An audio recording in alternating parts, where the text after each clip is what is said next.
దేవుని పరిశుద్ధ నామానికి మహిమ కలుగునుగాక. హల్లెలూయా, హల్లెలూయా.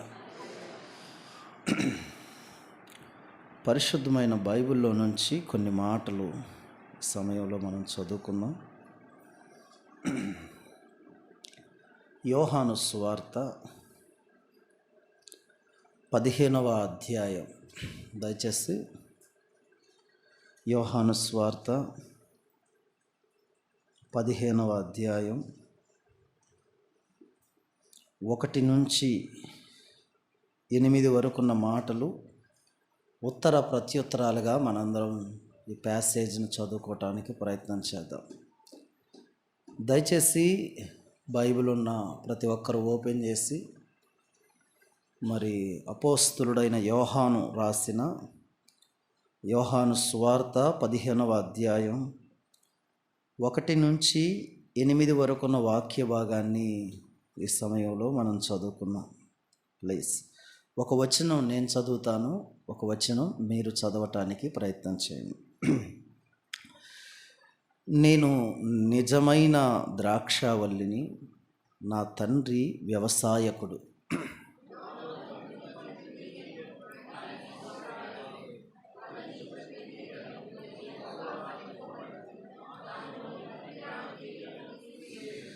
నేను మీతో చెప్పిన మాటను బట్టి మీరిప్పుడు పవిత్రులై ఉన్నారు.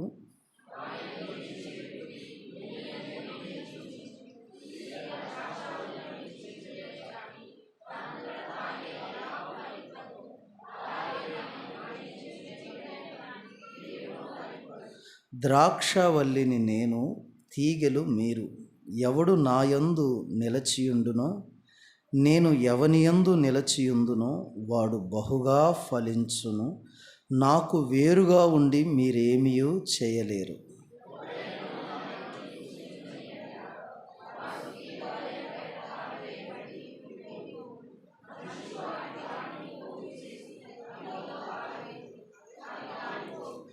నా యందు మీరును మీ యందు నా మాటలను నిలిచి ఉండిన ఎడల మీకు ఏది ఇష్టమో అడుగుడి, అది మీకు అనుగ్రహింపబడును. అందరం చదువు. నా తండ్రి మహిమపరచబడును, ఇందువలన మీరు నా శిష్యులను. దేవుడి వాక్య భాగాన్ని దీవించునుగాక. రాత్రే నేను ఈ అధ్యాయాన్ని ధ్యానం చేసి రమ్మని మెసేజ్ పెడదాం అనుకున్నాను. అప్పటికే టైం ఓవర్ అయింది. ఇంక ఈ టైంలో ఎవరు మెసేజ్ చూడర్లే అనుకొని పెట్టలేకపోయాను. పర్వాలేదు, దేవుని వాక్యం నిజంగా మనతో మాట్లాడటానికి ప్రభువు సిద్ధపడుతున్నాడు. బైబిలు యోహాను సువార్తలో యేసుక్రీస్తు 7 సార్లు ఒక మాట చెప్తాడు. ఏం మాట అంటే, నేను అనే మాట యోహాను సువార్తలో 7 పర్యాయాలు కనపడింది. ఈ 15వ అధ్యాయం మొదటి వచనంలో అక్కడ మాట్లాడిన మాట ఏమంటున్నాడంటే, నేను నిజమైన ద్రాక్షావల్లిని. ఇలాగే యేసు ప్రభు నేనే మార్గమును సత్యమును, నేనే మార్గమును సత్యమును జీవమును, నేనే జీవాహారమును, నేనే జీవజలమును, నేనే గొర్రెలకు మంచి కాపరిని అనే ఇలాంటి పదాలు 7 సార్లు ప్రస్తావించబడింది. ఇప్పుడు ఈ మాట నేను నిజమైన ద్రాక్షావల్లిని అనే మాట 7వసారి లాస్ట్గా ప్రభు చెప్పిన మాట ఇది. దీని తర్వాత యేసు ప్రభు నేను అనే మాట కనపడదు. ఆయన ఏమంటున్నాడంటే, నేను నిజమైన ద్రాక్షావల్లిని, నేనే అని యోహాను సువార్తలో చెప్పిన 7 మాటల్లో ఇది చివరిది. పాత నిబంధనలో మా పేజీలు తిప్పకండి, పెద్ద గూపులు. పాత నిబంధనలో దేవుడు ఇశ్రాయేలు యొక్క జాతిని దేవుడు ద్రాక్ష చెట్టుతో పోల్చాడు. ఆయన పాత నిబంధన మనం ధ్యానం చేసేటప్పుడు మీరు ప్రాముఖ్యంగా ద్రాక్షావల్లి, ద్రాక్ష తోట, ద్రాక్ష చెట్టు అని అనేక సార్లు పాత నిబంధన ప్రవచన గ్రంథాల్లో ఆయన రాసినప్పుడు ఇశ్రాయేలు జాతికి, ఇశ్రాయేలు యూదా ప్రజలకు అది సాదృశ్యంగా ఉంది. ఒక మాట చదువుదాం మనం. కీర్తనల గ్రంథం 8వ కీర్తన మీరు ఒకసారి తీస్తే, కీర్తనల గ్రంథమేనా, పరిశుద్ధమైన బైబిల్లో నుంచి 8వదేనా, ఒక్క నిమిషం అన్నా.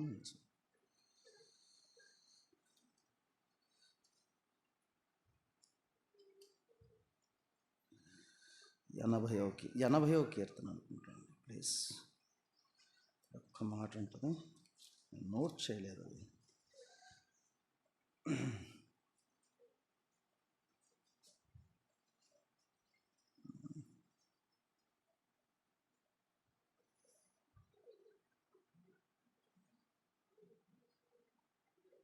రైట్. 80వ కీర్తన 8వ చరణాన్ని చదువుదాం. నేను ఐగుప్తులో నుండి ఒక ద్రాక్షావల్లిని తెచ్చి తిని అన్యజనులను వెళ్ళగొట్టి దాన్ని నేనేం చేశాను, నాటి తిని. ఎక్కడి నుంచి తెచ్చాను నేను దీన్ని, ద్రాక్షావల్లిని? ఐగుప్తు దేశంలో నుండి తెచ్చాను. ఎక్కడ నాటాడు? ఆల్రెడీ అన్యజనులు నివసిస్తున్న కనాను ప్రాంతంలో 7 జాతుల ప్రజలు నివసిస్తుంటే వాళ్ళందరినీ వెళ్ళగొట్టి తరిమి ఇశ్రాయేలీయులను ఏం చేశాడో తెలుసా, అక్కడ ద్రాక్షావల్లిని నాటి తిని అన్నాడు. మీరు యెషయా గ్రంథం 5వ అధ్యాయం కూడా ఒకసారి తీస్తే జస్ట్ అవుట్లైన్గా మీకు కొంచెం సహాయపడుతుందని చెప్తున్నాను. యెషయా గ్రంథం 5వ అధ్యాయం 7వ వచనాన్ని కూడా ఒకసారి మీరు చూడండి.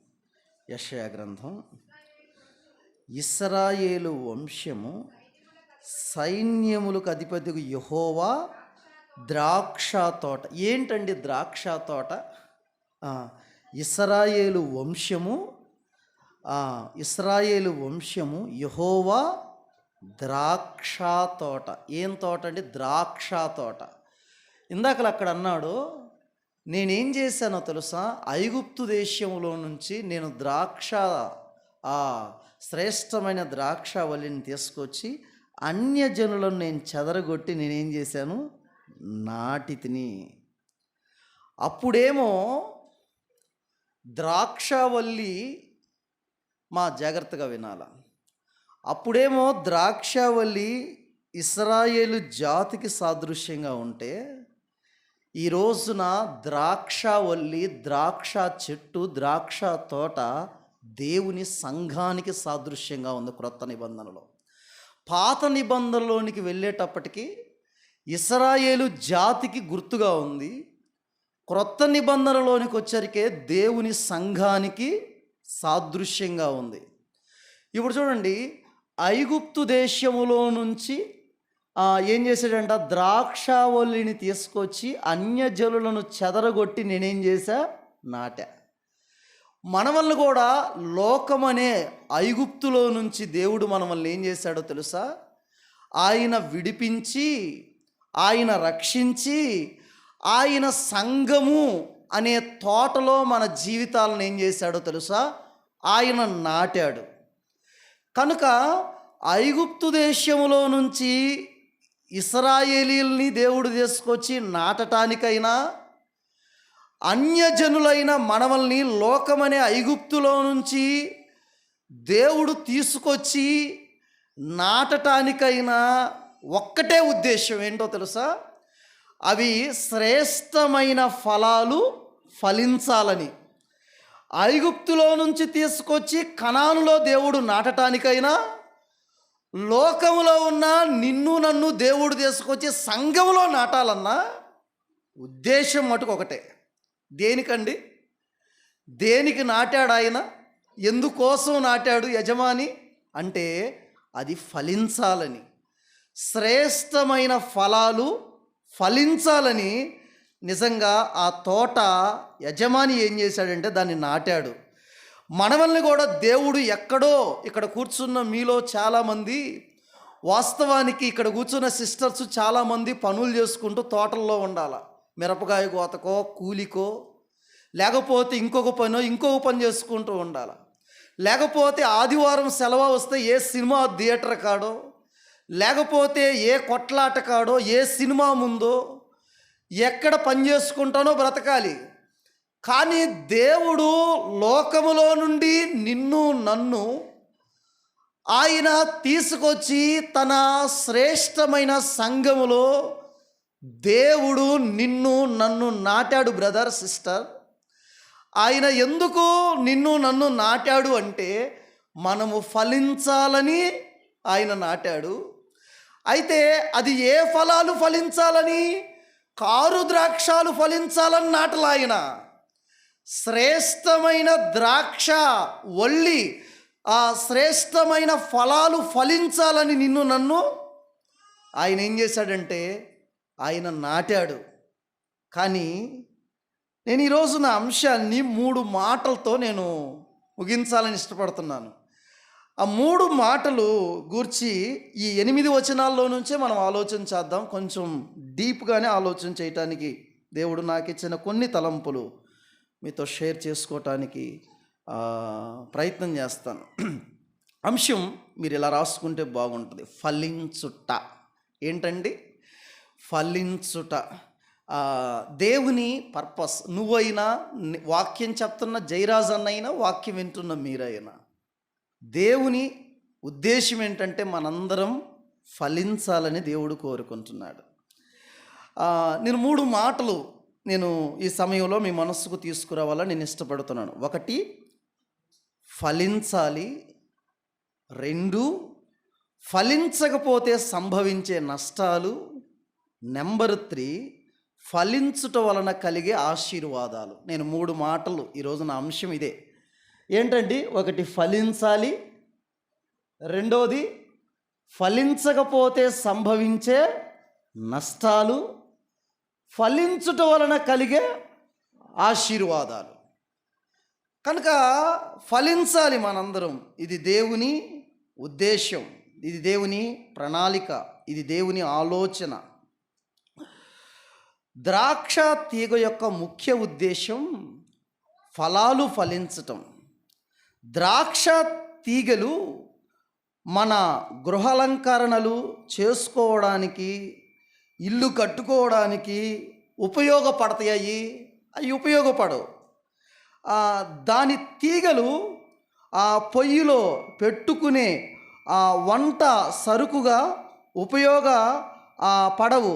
అయితే ఇది దేనికోసం అంటే ఇది ఫలాలు ఫలించటానికి ఎంతో బాగా ఉపయోగపడుతుంది.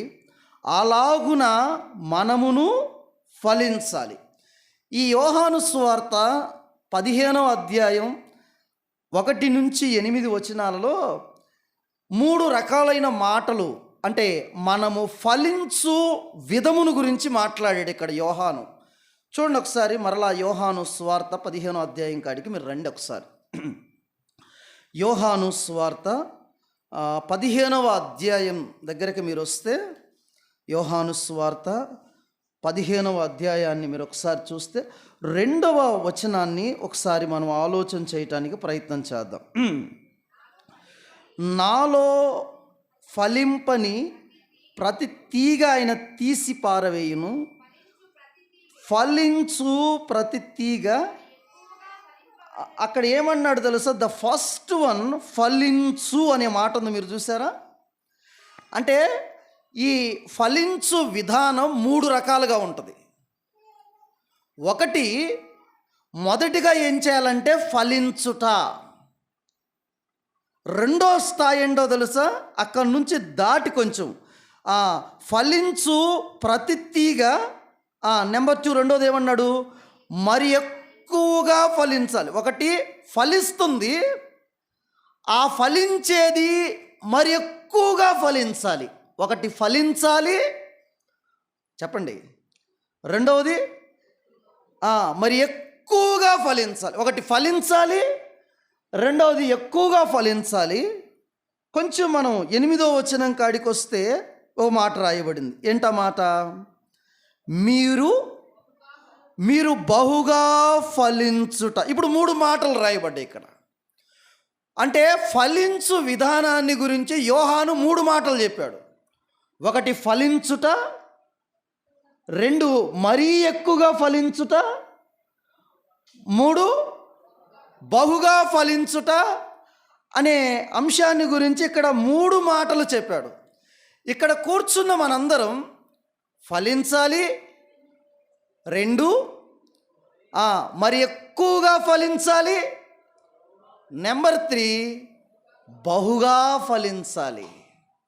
ఇది పరమ తండ్రి ఈ బహుగా ఫలించినప్పుడు తండ్రికి మహిమ అనే మాటను గురించి వ్రాయబడింది. నిజంగా ఇక్కడికి చేరి వచ్చిన మన జీవితాలను దేవుడు ఏం చేశాడంటే, ఆయన సంఘములో మనల్ని నాటాడు. మనందరం ఫలాలు ఫలించాలని దేవుడు కోరుకుంటున్నాడు. మనము ఎటువంటి ఫలాలను ఫలించాలి? నేను గతంలో చాలాసార్లు ఫలాలను గురించి మాట్లాడా, మీకు గుర్తుందా? అంటే యాజ్ ఏ క్రిస్టియన్గా మనందరం ఫలించాల్సిన కొన్ని ఫలాలను గురించి గతంలో సారికి నేను మాట్లాడే కొన్ని ఫలాలను గురించి మీకు ఐడియా ఉందా? చెప్తారా మీరు ఎవరైనా? 1 ఆత్మఫలం, 2 నీతి ఫలం, 3 వెలుగు ఫలం. ఇంకా నెక్స్ట్ ఇప్పుడు ఇట్లా రాసుకుంటే చాలా బాగుంటుంది. నీలో ఈ ఫలాలు ఉండాలని దేవుడు నిన్ను సంఘంలో నాటాడు. మనము ఫలించవలసిన కొన్ని ఫలాలు, ప్లీజ్ యువర్ అండర్స్టాండింగ్, మనము ఫలించాల్సిన కొన్ని ఫలాలు, ఒక 10 ఫలాలు చెప్తాను, రాసుకోండి మీరు జాగ్రత్త. ఇంటికి వెళ్ళినాక ధ్యానం చేయండి, మీకు అవుట్లైన్ ఇస్తున్నాను నేను. ఒక 10 రకాలైన ఫలాలు నీ నుండి దేవుడు ఆశిస్తున్నాడు. అమ్మా ఇటు చూడండి ఒకసారి. దేవుడు ఎందుకు నువ్వు ఫలించాలని కోరుకుంటున్నాడు? బ్రదర్ వినాలా, ఇటు చూడండి జాగ్రత్తగా. దేవుడు ఎందుకు నువ్వు ఫలించాలని దేవుడు కోరుకుంటున్నాడు? దేవుడు నిన్ను ఫలించమంటానికి గల కారణం ఏంటి? నీ నుంచి ఆయన ఎందుకు ఫలాలను, ఫ్రూట్స్ని ఎక్స్పెక్ట్ చేస్తున్నాడు? ఆయన ఎందుకు నీ దగ్గర నుంచి ఈ ఫలాలు ఎదురు చూస్తున్నాడు అంటే, ఫలాలు ఎందుకోసం అండి? కడుపు నింపుకోవటానికి. సార్, మన ఇంటి ముందు ఒక బొప్పాయి చెట్టు వేసామండి. అదేమైంది అనుకున్నారు? అది వేసాము, అది పెరిగింది, పెద్దదైంది, కాయ పండింది, కాయలు దాని నిండా వచ్చినాయి. ఇప్పుడు కాయలు ఫలించిన తర్వాత బొప్పాయి చెట్టే ఆ బొప్పాయి కాయలను తింటదా? తినిద్దా? అంటే ఫలించేది ఎందుకోసం? దాని ఆకలి తీర్చడం కొరకు అది ఫలించదు. వేరొకరి కడుపు నింపటం కోసం అదేం చేసిద్ది? ఫలించిద్ది. ఇప్పుడు యాజ్ ఏ క్రిస్టియన్గా నువ్వెందుకు ఫలించాలంటే, లోకము ఆకలితో ఉంది కాబట్టి వారి ఆకలి తీర్చటానికి ప్రతి క్రైస్తవుడు ఫలించాలి. హల్లెలూయా, హల్లెలూయా. దేవుని ప్రణాళిక, దేవుని ఉద్దేశం, దేవుని ఆలోచన ఇదే. ఏ ద్రాక్ష చెట్టు కూడా తన కాయలు అది బుదించదు, ఏ జామ చెట్టు తన కాయలు అది తిందు, ఏ బొప్పాయి చెట్టు తన కాయలు. అది ఎందుకు ఫలించాలంటే వేరొకరి ఆకలి, లోకము ఆకలితో నశించిపోతుంది. మీకు తెలుసా? ఆర్థికంగా వ్యవస్థ కూలిపోతుంది అనుకుంటున్నారు మీరు, అది వాస్తవమే.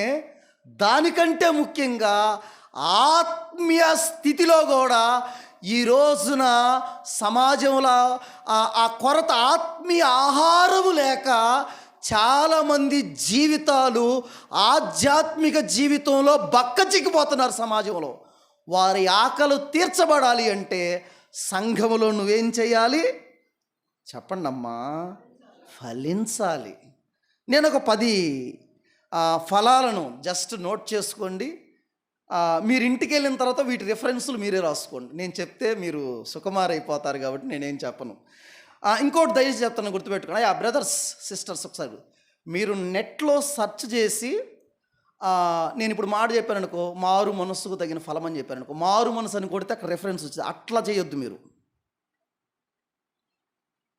మీరు బైబిల్ చదివి ఆ రెఫరెన్స్ రాయాలి.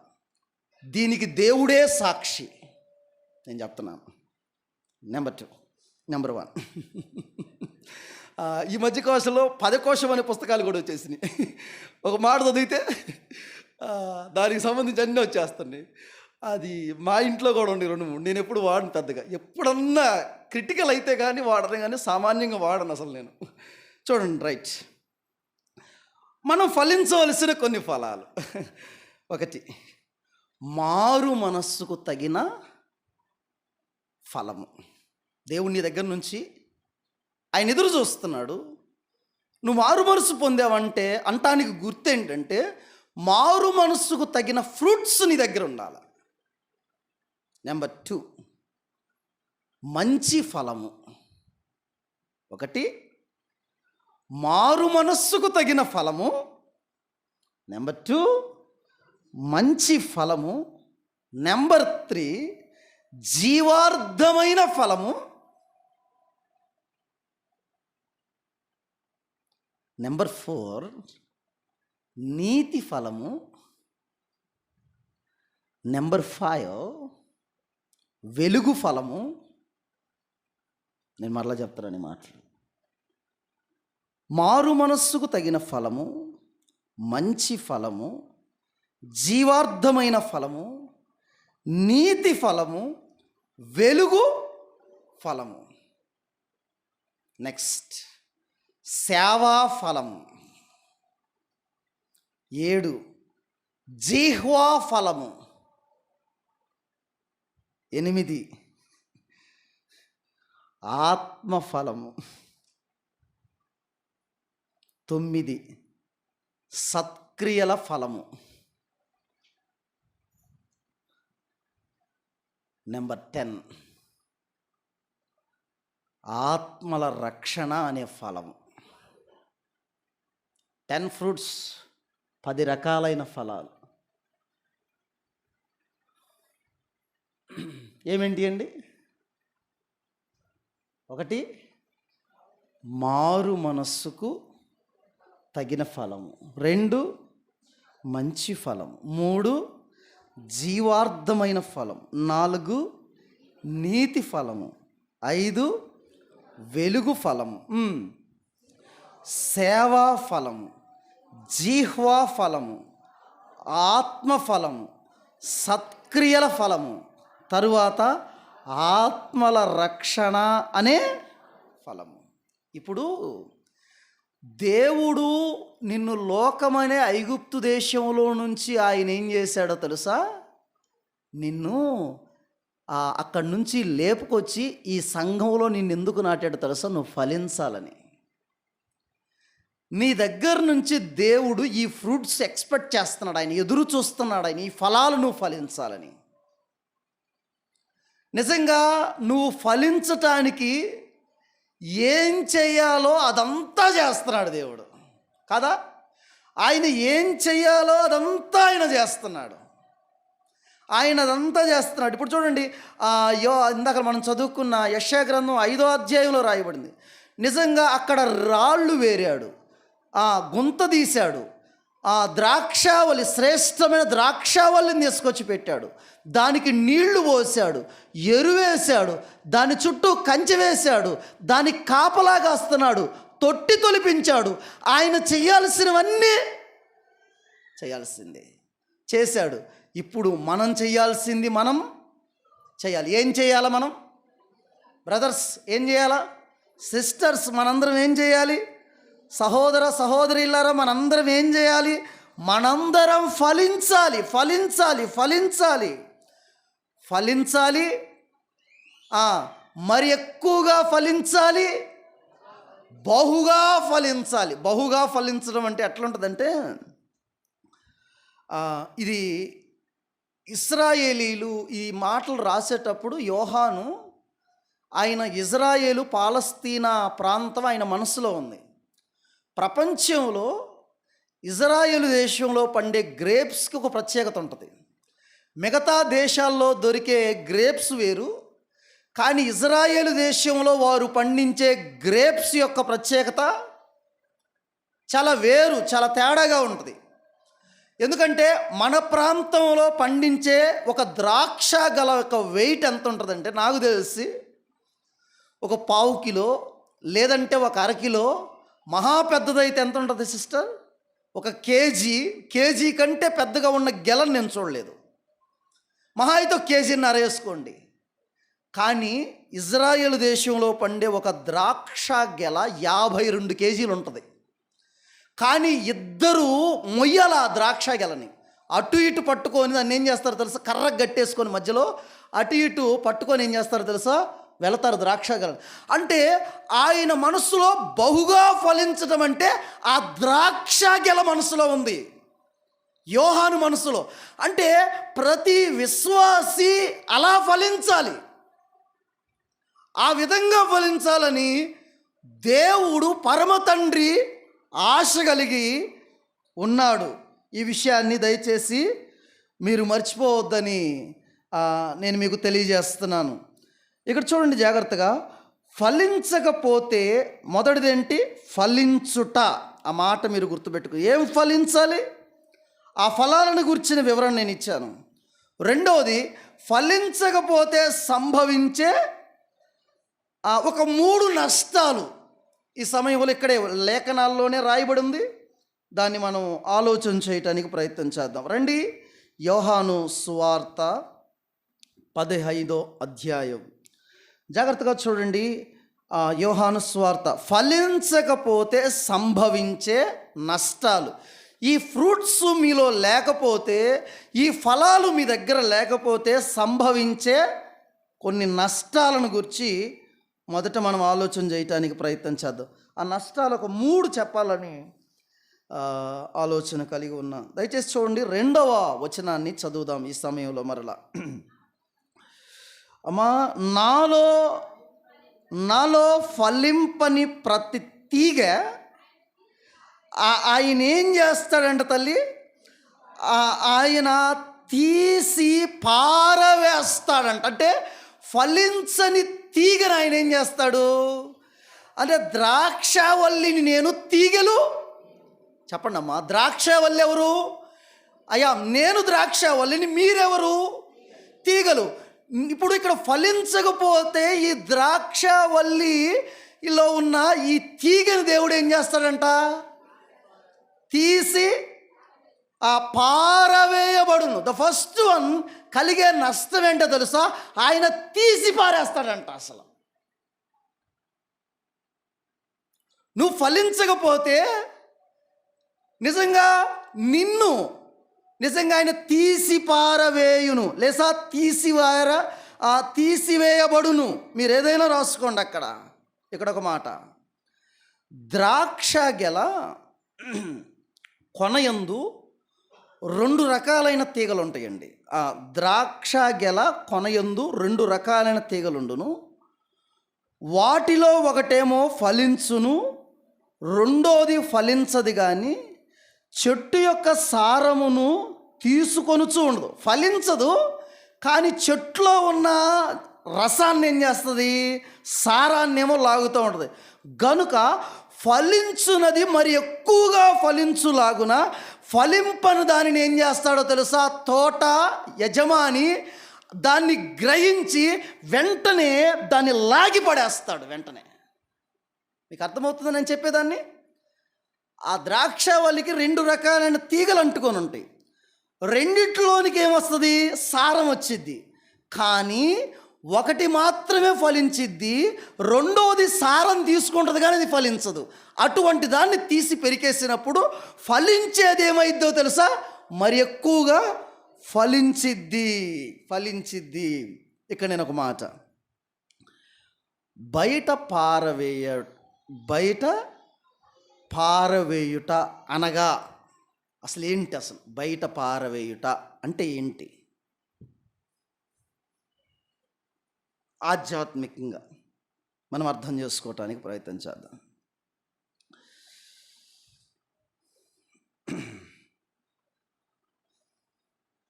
నిర్గమాకాండం 1వ అధ్యాయం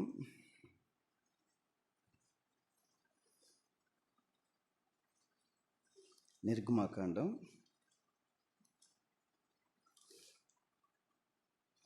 1వ అధ్యాయం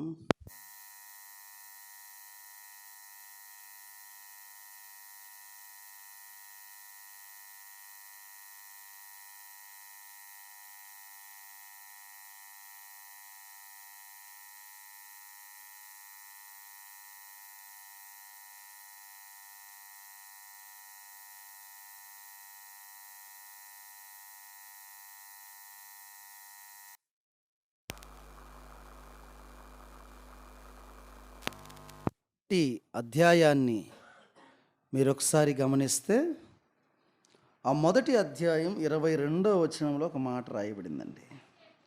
అయితే ఫరో హెబ్రీయులలో పుట్టిన ప్రతి కుమారుణ్ణి నదిలో పారవేయుడి, ప్రతి కుమార్తెను బ్రతియుడి. తన జనులందరికీ ఏం చేశాడండి? నదిలో పారవేయండి. పుట్టిన కుమారుణ్ణి, ఇక్కడ మంత్రసానులకి ఒక ఆర్డర్ జారీ చేయబడింది. వాళ్ళు పుట్టిన వాళ్ళని పుట్టినట్టు నువ్వేం చేయి, పీక బిసికి, వాళ్ళు మత్తులో ఉంటారు కదా, ఆ టైంలో వాళ్ళకేం తెలియదు కదా, కనుక వాళ్ళు డెలివరీ అవుతున్నప్పుడే వాళ్ళని ఏం చేయి, చంపే, వాళ్ళని తీసుకొచ్చి ఎక్కడ పడేయమంటున్నాడండి? పారవేయం. మీరు అపోస్తలుల కార్యాల గ్రంథం 7వ అధ్యాయం 19వ వచనాన్ని కూడా ఒకసారి చదవండి. సేమ్ మాట, ఇక్కడున్న మాట అక్కడ మళ్ళా స్టెఫన్ తన ప్రసంగంలో మాట్లాడతాడు ఈ సంభవాన్ని గురించి. స్టెఫన్ ప్రసంగం చేస్తూ 7వ అధ్యాయంలో స్టెఫన్ ప్రసంగంలో కూడా ఈ విషయాన్ని చాలా ప్రస్తావించి మాట్లాడతాడు. తమ శిష్యువులు బ్రతకకుండా వారిని బయట పారవేయవలనని తన పితరులను బాధ పెట్టాను. ఇక్కడ ఒక మాట చెప్పాలి అంటే, బయట పారవేయుట అనే మాటకు అర్థం ఏంటంటే ఆత్మీయ మరణానికి అది సాదృశ్యంగా ఉంది. అది ఎందుకు ఫలించట్లేదో తెలుసా? అది ఎందుకు అది ఫలించట్లేదు ఆ తీకంటే, అది ఆల్రెడీ హీస్ డెడ్. ఒక క్రైస్తవుడు ఎప్పుడు ఫలించలేడో తెలుసా? దేవుని కోసం ఎప్పుడు శ్రేష్టమైన ఫలాలను అతడు ఫలించటం ఆగిపోతాడంటే, అతడు ఆధ్యాత్మికంగా మృతుడైతే, అతడు చనిపోతే, అతడు మరణమైతే, భౌతికంగా బాగానే ఉంటాడు కానీ ఆధ్యాత్మిక జీవితంలో అతడు ఏం చెందుతాడో తెలుసా? అతడు మరణం చెందుతాడు. అమ్మా, ఈరోజు నేను దయచేసి చెప్తున్నా, మనందరం ఎందుకు ఫలించట్లేదు? మరి ఎక్కువగా ఎందుకు ఫలించలేకపోతున్నాం? బహుగా ఎందుకు ఫలించలేకపోతున్నాం? ఇప్పుడు ఫలించకపోతే ప్రభు ఏమన్నాడు తెలుసా? ఏమంటున్నాడు తెలుసా? బయట పారవేయబడును. అంటే చనిపోయిన దాన్ని అక్కడే ఉంచుతారా? బయట పారేస్తారా? ఇప్పుడు ఎంతలా వ్యక్తి అయినా కానీ చనిపోయాడు అనుకోండి, భౌతిక దేహం అయినా, చనిపోయిన వ్యక్తిని అక్కడే పెట్టుకుంటారా? చనిపోయిన వ్యక్తిని వెంటనే ఏం చేస్తారు? పారేస్తారండి.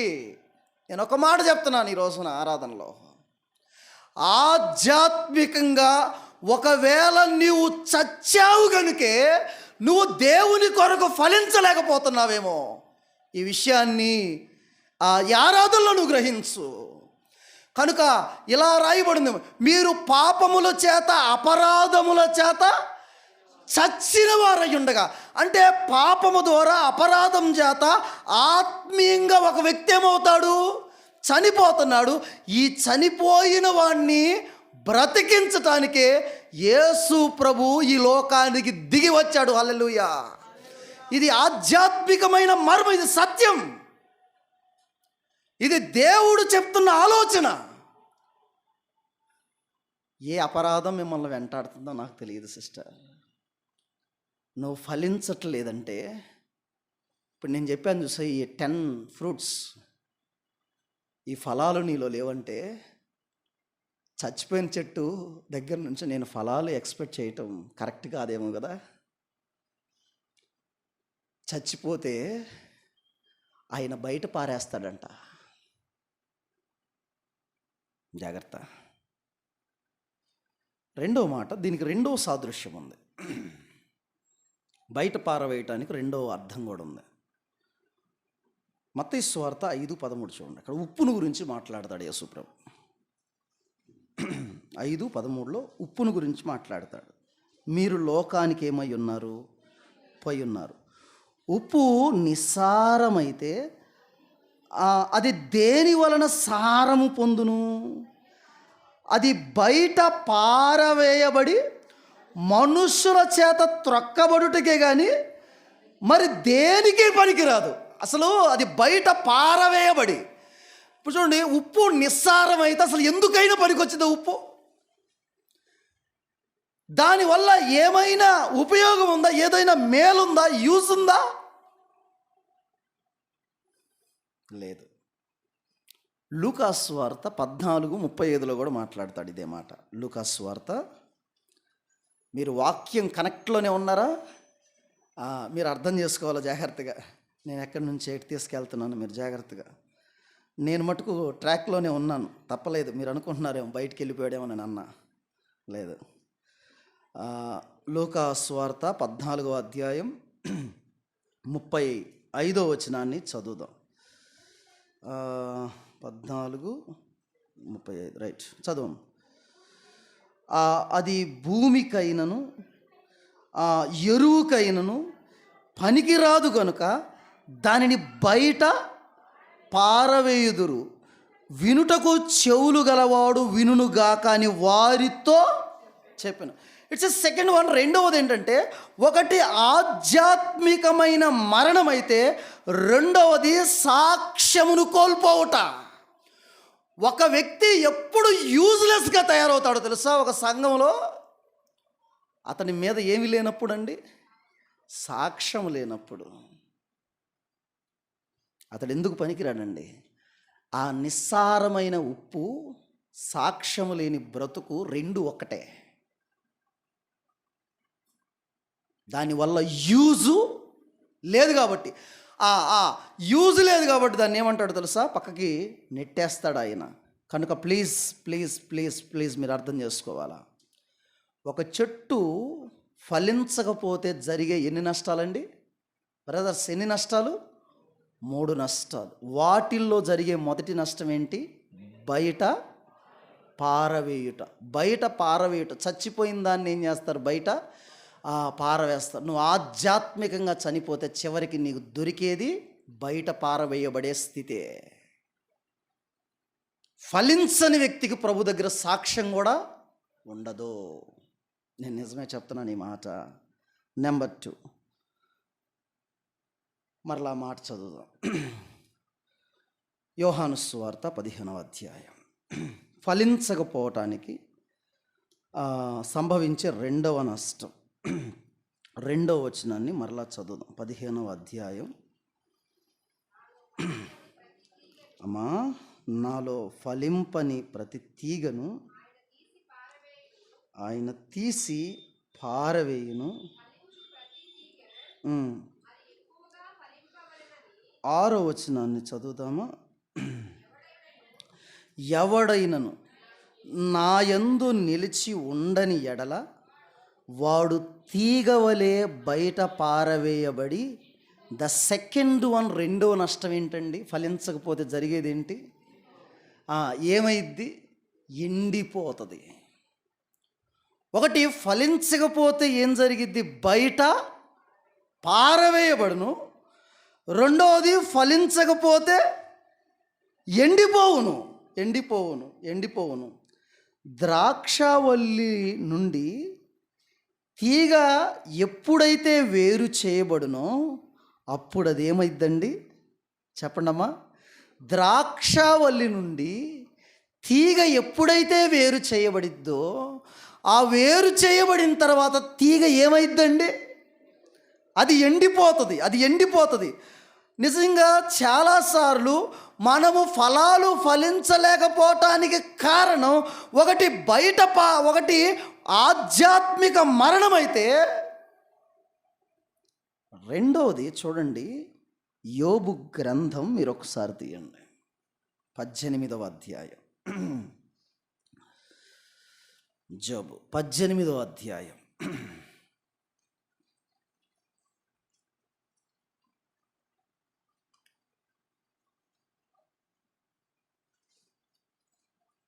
తీశారు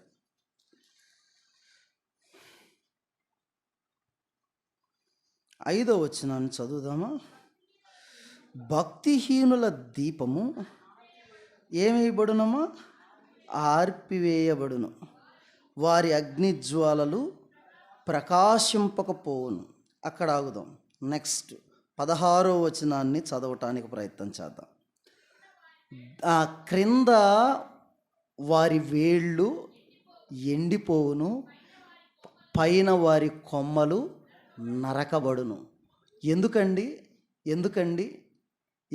ఎండిపోయినాయండి? అక్కడ వారి వేళ్ళు ఎండిపోవును, క్రింద వారి వేళ్ళు ఎండిపోవును, పైన కొమ్మలు నరకబడును. ఇక విషయం తెలుసా, ఇక్కడ దేని గురించి మాట్లాడుతున్నాడు తెలుసా? ఆయన 5వ వచనంలో భక్తిహీనులను గురించి మాట్లాడుతున్నారు. ఎవరు ఎండిపోతారో తెలుసా? ఎవరి దీపం ఆరిపోయిద్దో తెలుసా మీకు? నెంబర్ 2, మనం ఎందుకు ఫలాలు ఫలించలేకపోతున్నామంటే బ్రదర్, మన భక్తిహీనతే దానికి కారణం. అమ్మా, నీ భక్తిహీనత ఏం చేస్తుందో తెలుసా? కిందున్న వేర్లు ఏమైపోతున్నాయి? కిందున్న వేళ్ళు ఎండిపోతున్నాయి. కింద వేర్లు ఎండిపోయిన తర్వాత పైన కొమ్మలు ఏం చేయబడతాయి? నరకబడి తీసుకెళ్ళి పొయ్యిలో పెట్టుకుంటారు. మీకు అర్థమవుతుంది నేను చెప్పే మాటలు? ఏమైనా కొంచెమైనా జాగ్రత్తగా మీరు ఈ మాటలు అర్థం చేసుకోండి. అంటే ఫలించకపోతే ఒకటి బయట పారవేయబడును, రెండవది ఎండిపోవును. అయితే మనము చాలాసార్లు మనం ఎందుకు ఫలాలు ఫలించట్లేదంటే మనం ఎండిపోయాం కాబట్టి. మనం ఎందుకు ఎండిపోయామంటే మనలో ఉన్న భక్తిహీనతే దానికి కారణం కాబట్టి. నేను మిమ్మల్ని ఇక్కడ ఒక ప్రశ్న అడిగి నేను ముందుకు వెళ్తాను. అసలు భక్తిహీనత అంటే అసలు ఏంటండి?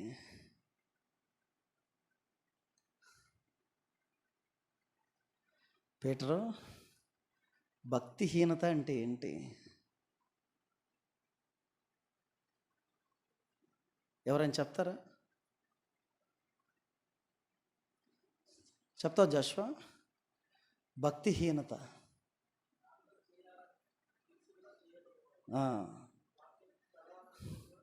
చదవకపోవటం. Very good. ఇంకా చెప్తారా ఎవరన్నా? సిస్టర్స్లో భక్తిహీనత కరెక్టే తమ్ముడు చెప్పింది చాలా వరకు. ఒకప్పుడు అతడు భక్తిపరుడే. భక్తిహీనత అంటే ఒకప్పుడు భక్తిపరుడే, భక్తిలో నుంచి అతను ఏమయ్యాడో తెలుసా? దిగజారాడు. దాన్ని హీనత అంటారు. భక్తిహీనత. భక్తిపరుడు భక్తిలో నుంచి దిగజారితే అతడు భక్తిహీనుడు అవుతాడండి. భక్తిహీనులు ఎలా ఫలిస్తారు? వాస్తవమే తమ్ముడు చెప్పింది. భక్తిహీనత అంటే నాకు ప్రార్థన చేయాలని తెలుసు. భక్తునికి తెలుసా లేదా? తెలుసు. కానీ నేనేం చేయను? ప్రార్థన చేయను. నాకు వాక్యం చదవాలని నాకు తెలుసు, కానీ నేనేం చేయను? వాక్యం చదవను. నేను సహవాసంలో కలవాలని నాకు తెలుసు, బట్ నేను కలవను. ఇది చెయ్యాలని నాకు తెలుసు, ఇది వాక్యానుసారమైందని తెలుసు, కానీ నేను చెయ్యను. తెలిసి చెయ్యకపోవటమే భక్తిహీనత. ఈ భక్తిహీనత కలిగిన వాడు ఎండిపోక ఎలా ఫలిస్తాడు?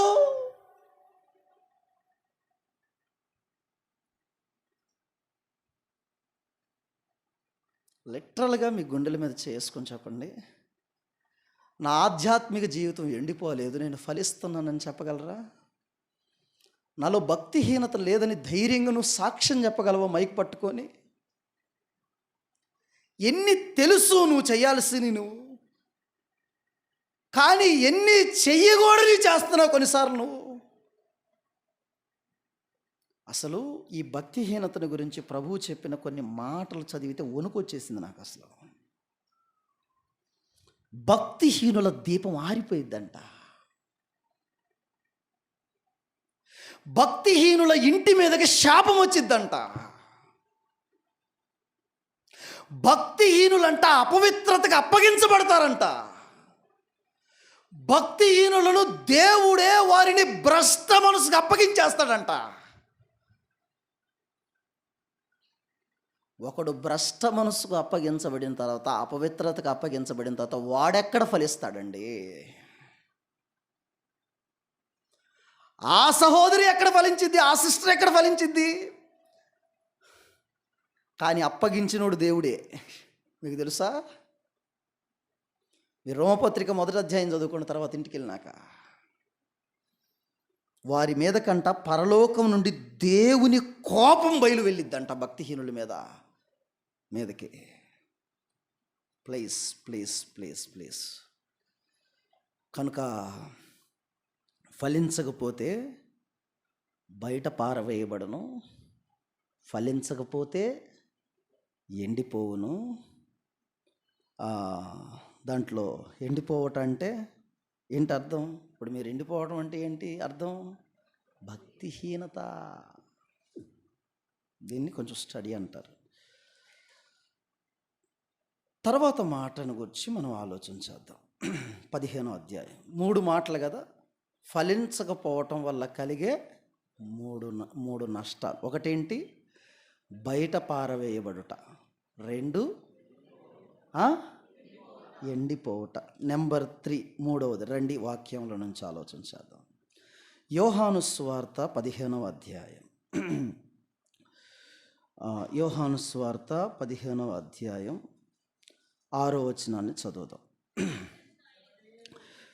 ఎవడైనను నా యందు నిలచి యుండని ఎడల వాడు తీగ వలె బయట పారవేయబడి ఎండిపోవును. మనుష్యులు అట్టి వాటిని పోగు చేసి అగ్నిలో పారవేతురు, అవి ఏమవును? నెంబర్ 3 అగ్నిలో పారవేయుట. It's a third one. 3 నష్టాలు ఇక్కడ. ఒకటి చెప్పండి. 1 బయట పారవేయబడుట, 2 ఎండిపోవుట, 3 అగ్నిలో పడవేయుట.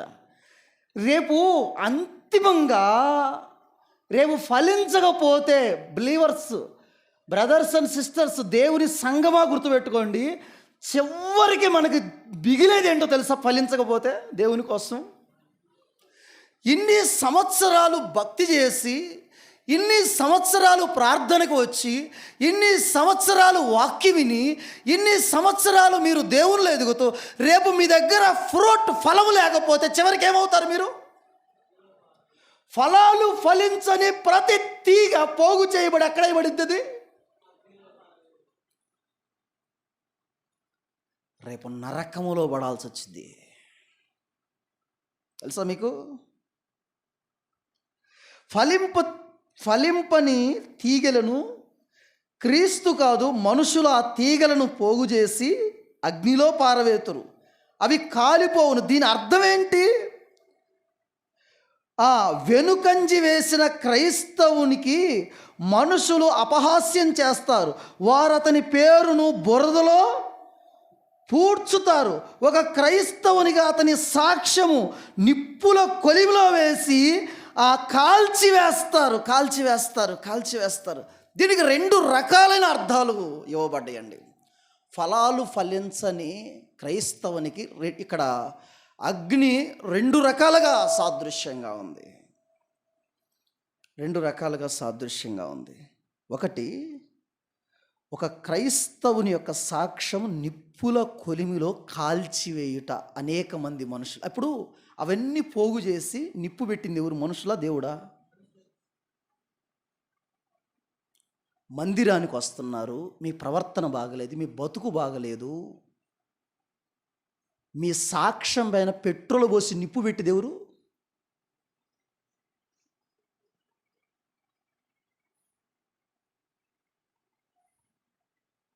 బో బో బో బో ప్రసంగాలు చేస్తున్నావు కదయ్యా, బో పాటలు పాడుతున్నావు కదయ్యా, ఎంత అర్జెంట్ పనైనా దేవుడు మందిరానికి పోయావు కదా, నీ సాక్ష్యమేందా ఎట్ట ఏడ్చింది? అతని సాక్ష్యమును నిప్పులో కొలిమిలో వేసి కాల్చేస్తారంట.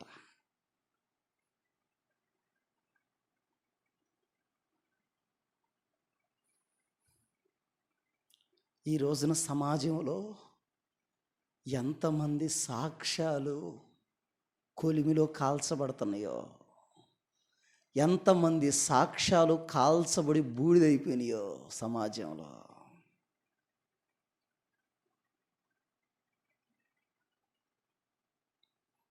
ఎంతమంది దేవుని సేవకులు, ఎంతమంది విశ్వాసులు